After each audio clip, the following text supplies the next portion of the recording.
Hello and welcome to this week's episode of Future of XYZ. This is season 4, episode 2, and we are talking about a topic that certainly takes a lot more than the time we have allotted, which is the future of democracy. Joining us to talk about the future of democracy is Dr. Andrew Schmookler. Andy, thank you so much for joining us on Future of XYZ.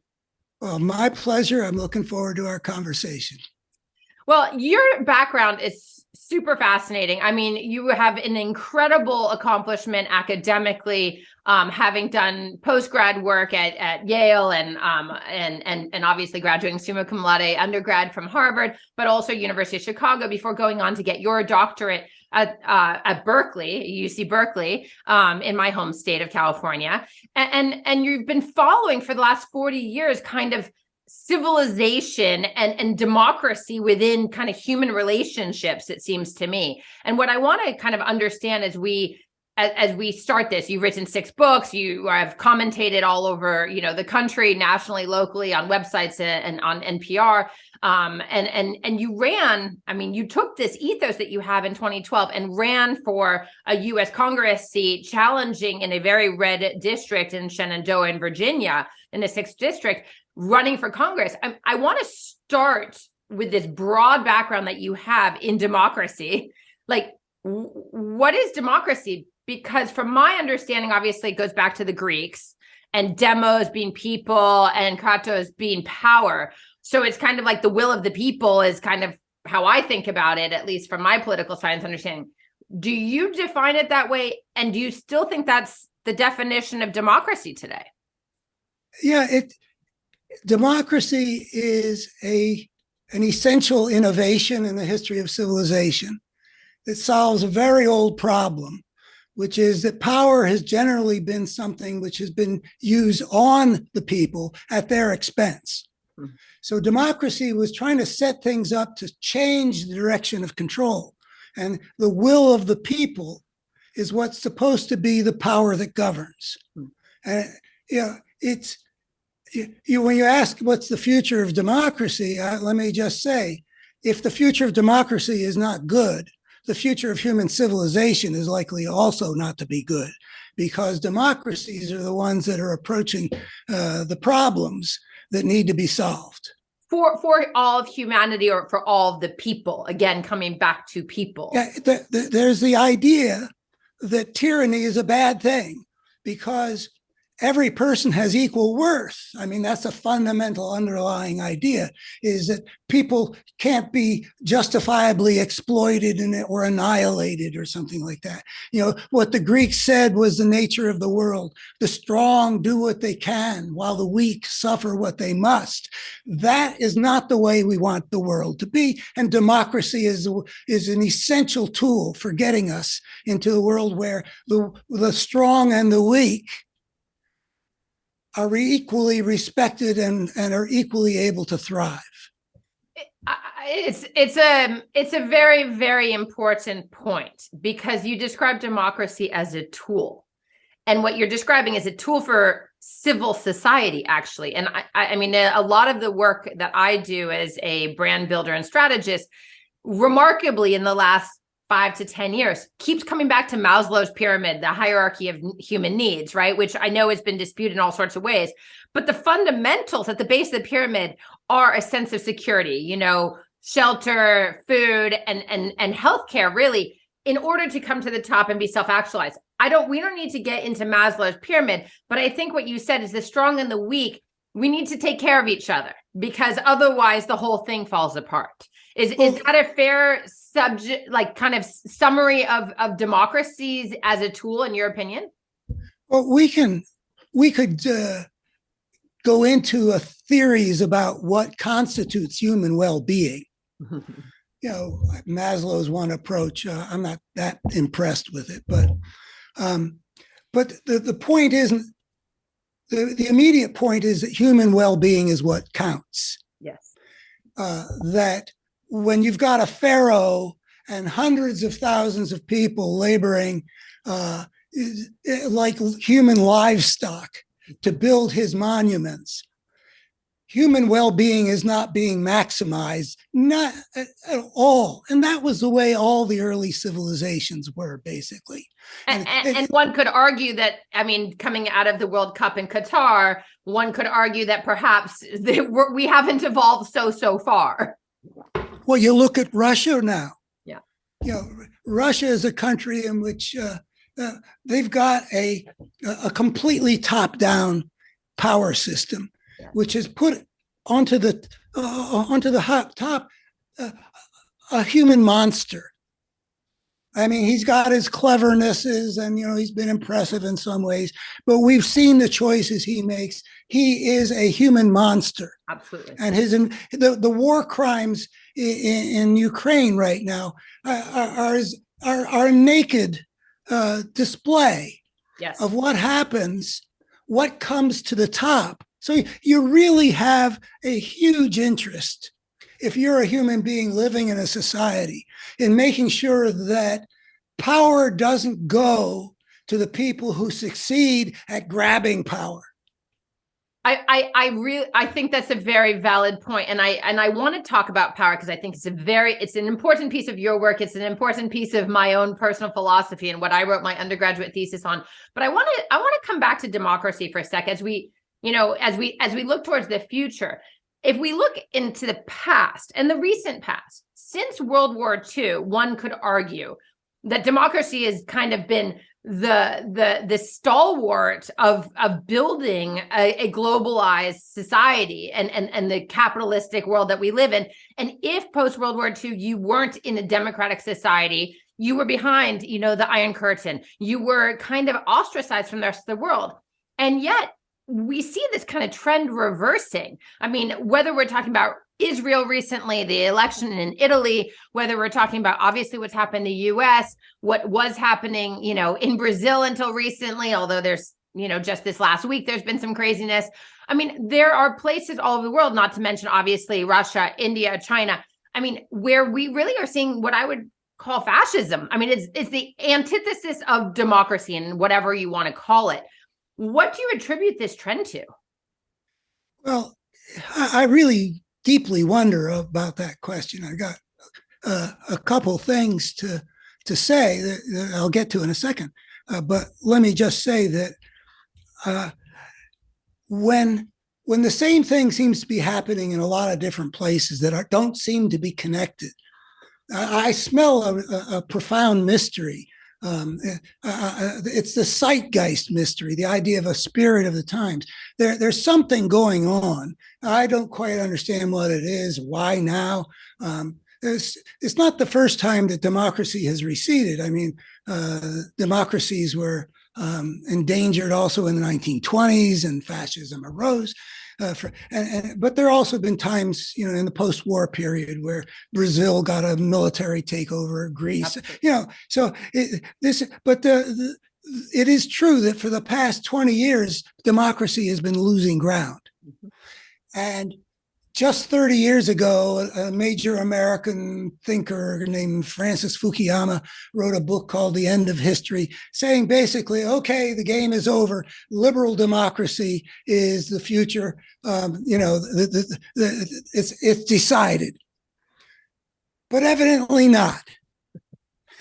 I mean, common sense would dictate that it bodes better outcomes, which is, I think, how Fukuyama got to that consensus, right? But the question is, why are we reversing? Well, it's not only a better outcome, it won the Cold War. Yes. True. That's Fukuyama's, 1992 or something like that. So we won, 40 some years of struggle against the communists, and the United States won. The Soviet Union fell apart, and, But so why is it that the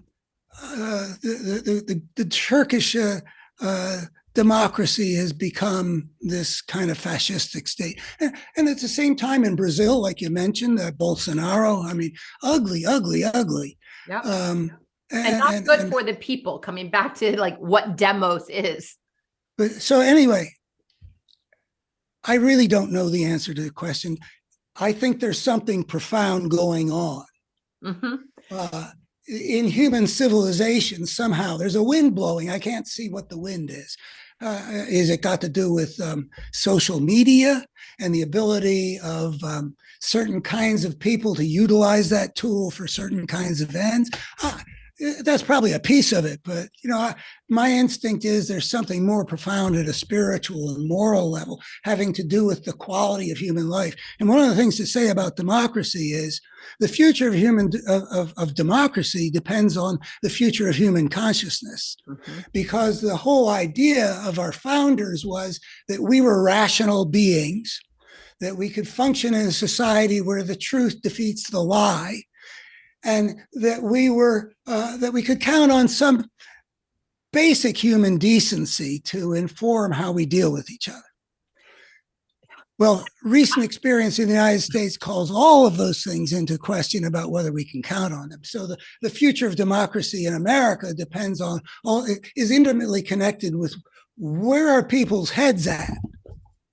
Yeah, I think what's fascinating to me, I mean, I can go in so many directions on this one, Andy, because again, but this is what I wrote my undergraduate thesis on 25 years ago. But nonetheless, I've always said I feel very fortunate that I wrote my political science undergraduate thesis on kind of my philosophy on life. And a lot of this has to do with like respect and reciprocity. And we're talking about like foundations of civil society require an education. So whether it's, as you say, social media, fake news, misinformation, I have to say, or, again, the bots and the meddling, or whether it's just, maybe it's greed. I mean, I want to come to this. You've talked a lot about, and you ran your 2012 congressional candidacy on this kind of moral crisis in America, which I think is profound. But the three tenets are like this kind of imperialistic impulse, which we are seeing when we talk about the demise of democracy in other places in the world. You talk about kind of this crazy religiosity that emphasizes division and conflict, which of course gets us to power very quickly, right? That's the haves and the have-nots of power and influence. I mean, it's Machiavellian at its worst, but it's also this religious fervor of like otherizing. But you talk about something that's really profound to me, which is unbridled greed. I want to talk about that piece of greed and division of financial resources that comes out of capitalism, which is an acquisition model. And it's not required for democracy to have capitalism, right? Those two things are not intricately linked. And yet somehow the American version of democracy that we have exported to the world talks about capitalism. And this accumulation of wealth, I think, has created quite a schism. So I'm very interested in that unbridled greed as a force that is destroying democracy. Can you talk about that for a minute? Yeah, you caught me not expecting this, but I'm delighted anyway. I think we need to think about greed as a systemic force in this case. There are greedy individuals. I mean, you can see Donald Trump as a greedy individual, and he's hardly the only one. But systemically, what we see is that every industry that's ever faced the problem of what is making us rich is destroying the world or killing lots of people. And I think about asbestos, tobacco, and now the fossil fuel industry.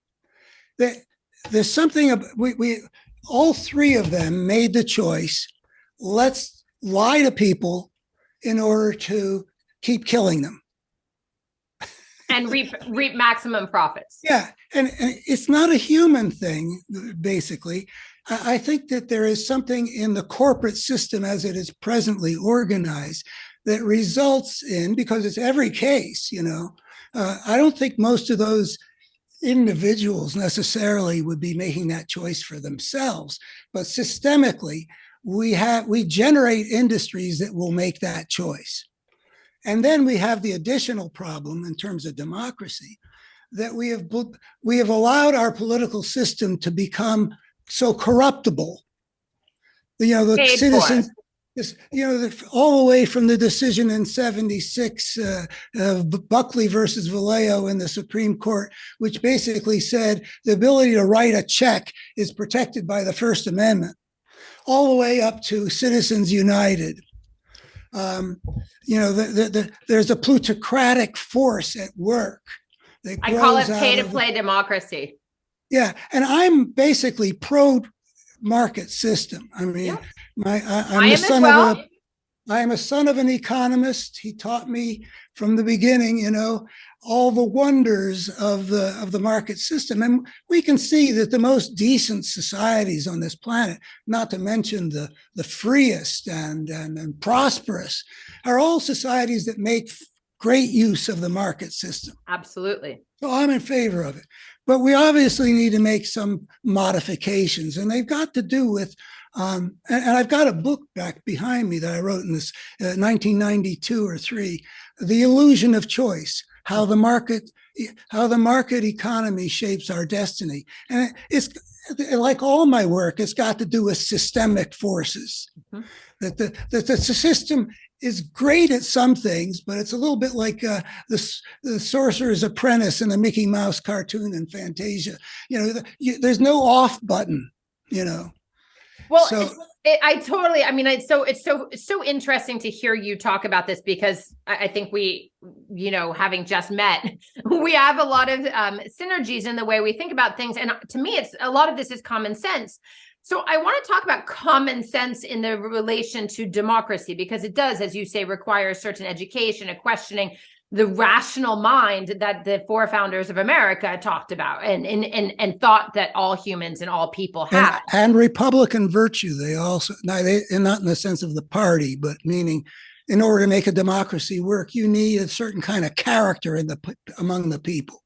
So I mean, let's come back to the topic of power in democracy, because this is something that is a red thread through your work. I think when we think about, you know, the insurrection at the Capitol, you know, 2 years ago on January 6th, and the MAGA kind of sycophants that have allowed the party of Lincoln, really, I mean, you know, that's a long time ago, but even of Olympia Snowe, to become what it is. I mean, there's this schism that's happening, and the power, it comes back to the reasons that we're talking about.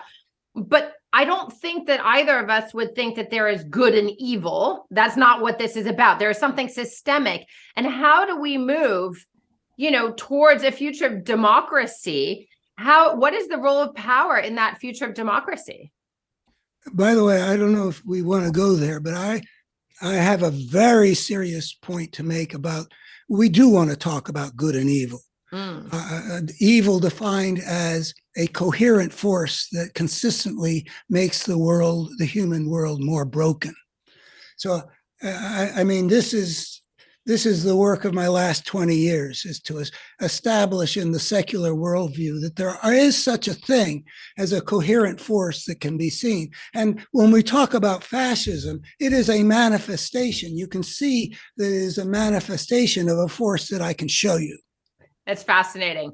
I don't know if we have time, but I actually appreciate the point, because I got chills when you just defined evil, because I mean, to make the system more broken is summarizing, coming back to the systemic, right? That is tangibly making it more broken. I think we're seeing this. I mean, this is what we're seeing.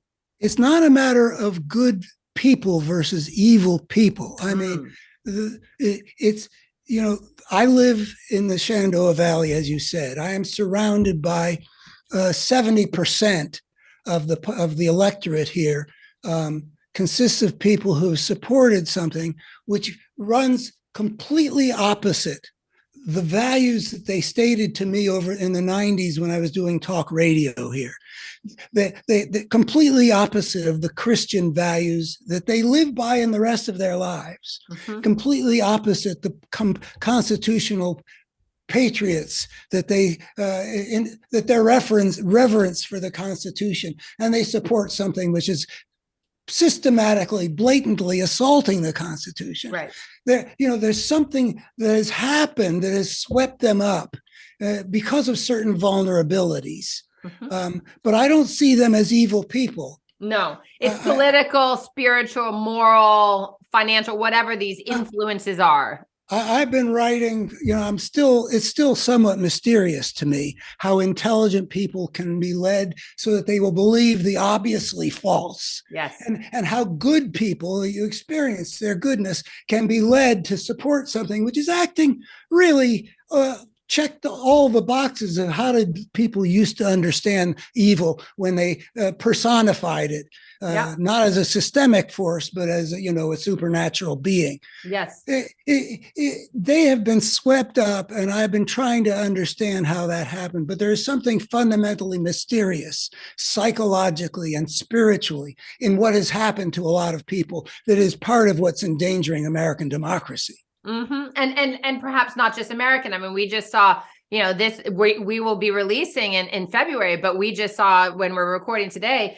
this past week, the transition of power in Brazil. And we saw a very similar storming of the Capitol as, for Bolsonaro supporters who also, again, are denying the facts in front of them. Yeah, it's almost like you could see a spirit, hovering over the world where you can get people who, with some mixture of lying to themselves, tell themselves they didn't lose the election. Right. But not needing any evidence for it. But it gives them an excuse, in a way, to act out some very destructive things. So oh, sorry. No, I try to understand the people who stormed the Capitol. Some of them seem to have held the sincere belief that they were defending American democracy. So that's exactly where I want to go. And as the last question here, Andy, I mean, what is it as we think about the future of democracy, which sounds very precarious when in this conversation, right? And I think that many of us are looking at it saying, is it? I mean, we were very relieved in America, and I think the world was relieved with the midterm elections, but seeing what just played out in, the House of Representatives, to which you ran, with Kevin McCarthy's 15th round, nomination / voting to become Speaker of the House. I mean, there is something broken. And each time we're kind of on this precipice of is the future a democratic one? So I want to ask the last question in summary. What can the listeners and viewers today do around the world, or, including in America, to shore up the future of democracy for all of us? Well, I think that there's a battle being fought. And, I sent you a piece called The Battle Between Democracy and Fascism, which is, what we've been talking about. And the thing is, the battle has to be won. We don't want Americans of the future to live under the kind of darkness that the Russians are living in now. No. We don't want to have power in the hands of somebody like Bolsonaro, who's willing to squander the Amazon at the very time that humankind needs to be nourishing it, because it's the lungs of the planet, which is in the midst of a very dangerously, potentially catastrophic crisis on climate. So we need to fight and win that battle. We don't want people in power who are going to brandish nukes like Putin has, threatening, that maybe there'll be a Cuban Missile Crisis in the future, which doesn't work out so well. No. And so we don't want a Bolsonaro, and the Republicans in the United States have done nothing to help us meet the challenge of climate change. So we know that line of human civilization falling apart is not going to be protected by the fascistic forces. So we need to do everything we can to make sure democracy wins this battle. That is the first order of business. And so, in conclusion, what is the 2 things that you would ask every listener and viewer to do to help us win that battle for the future of democracy? Knowing something really clearly at that one level doesn't mean I've got, any genius solutions. People find their own ways of contributing. But voting is obviously one. Oh, voting is one. Working in campaigns, giving money. Everybody knows the possibilities. Or maybe talking to your neighbors. Whatever your gift is, the world is so broken in so many ways that the healing process isn't going to be in one particular way. It's going to have to be, from the raising of children to the organization of collective security at the global level. It's all going to have to happen together. I think that is the summary. It all has to happen together. And as we said it from in the middle, democracy is a tool for civil society to function and continue thriving. Dr. Andrew Schmookler, thank you for joining us on Future of XYZ. It's a fascinating conversation about the future of democracy. And as we knew going into this, 25 minutes is not nearly enough time to cover everything. Well, we touched on a few things. We did, which is the starting point for everyone here listening and watching, to listen again, to share this with others, to engage on social media. You can find all links to our YouTube channel, as well as to our social media and our podcast platforms on future-of.xyz, as well as at our new home on Rhode Island PBS. So ripbs.org. Thank you again, Andy, for joining us. Thank you to all of our listeners and viewers. We will see you in 2 weeks' time. And for now, let's do everything we can to protect the future of democracy.